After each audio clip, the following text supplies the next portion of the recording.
नमस्कार. नम्रताच किचनमध्ये आपलं स्वागत आहे.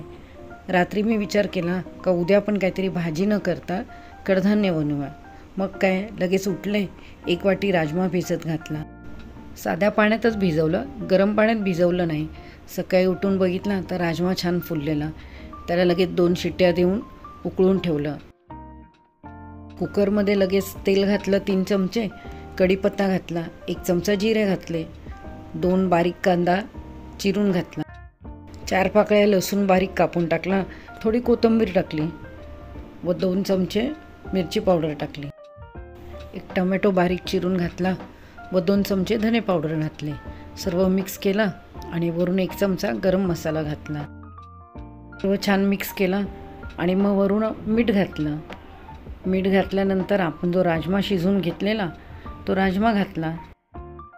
ह्याच्यात आणखीन एक गोष्ट घालायची राहिली होती, ती मेन म्हणजे हिंग.